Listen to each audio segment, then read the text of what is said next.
अस्सलाम वालेकुम, मैं हूं नजमुल साकिब और आप देख रहे हैं एक्सप्लोरिंग इट नजम।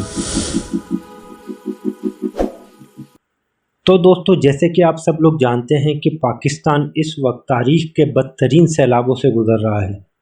तो आज हम इसी टॉपिक पे बात करेंगे कि क्या ये सब कुछ महज एक नेचुरल डिज़ास्टर है या फिर क्लाइमेटिक चेंजेस या पुअर प्लानिंग और रीजनल टेंशन का मिक्सचर है। और इसके अलावा आज मैं आपको बताऊंगा कि इस वक्त असल हालात क्या हैं, सबसे ज़्यादा इफ़ेक्टेड होने वाले इलाके कौन से हैं पाकिस्तान के, और फ्यूचर के लिए हमें हमेशा की तरह क्या सीखने की ज़रूरत है।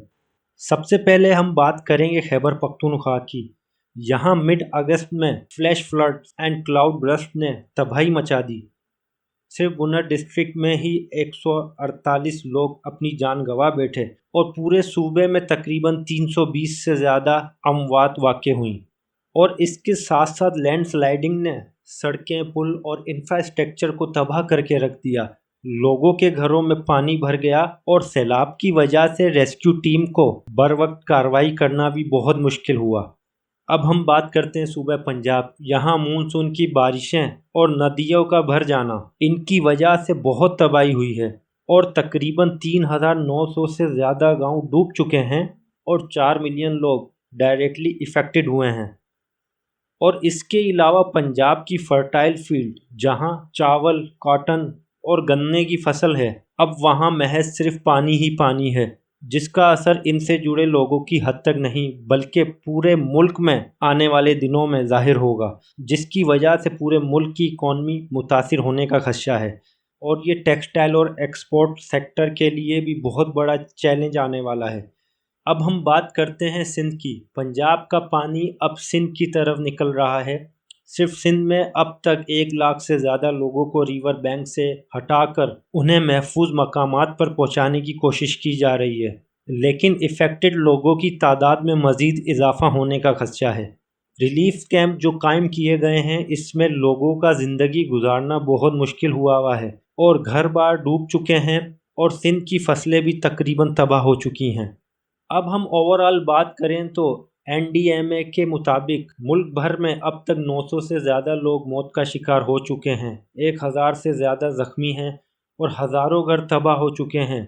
ये सिर्फ एक प्रोविंस की बात नहीं है, पूरे पाकिस्तान इस वक्त बहुत शदीद इकनॉमिकल क्राइसिस से गुज़र रहा है।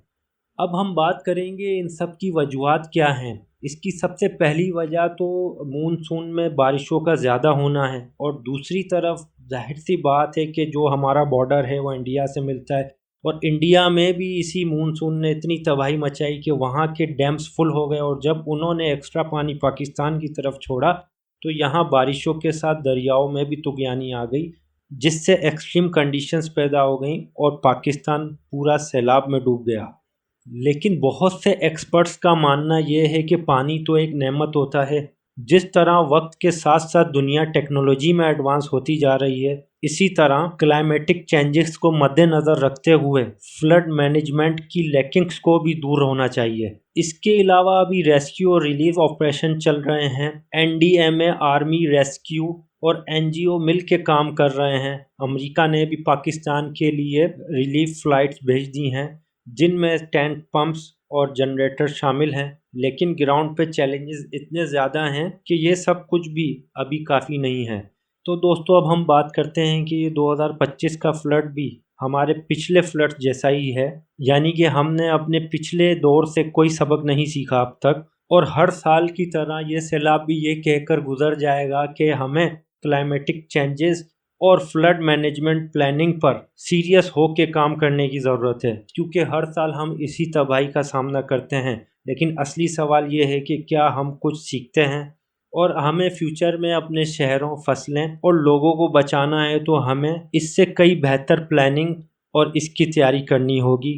बाकी आप लोग इस बारे में क्या सोचते हैं? क्या आपके मुताबिक भी ये नेचुरल डिज़ास्टर होने के साथ साथ एक मिसमैनेजमेंट है जो हर साल हमें फेस करनी पड़ती है? अपनी राय का कमेंट में इजहार ज़रूर कीजिएगा। अब मैं मिलूँगा आपसे नई इंटरेस्टिंग वीडियो के साथ। तब तक के लिए अपना बहुत ख्याल रखिएगा। अल्लाह हाफिज़।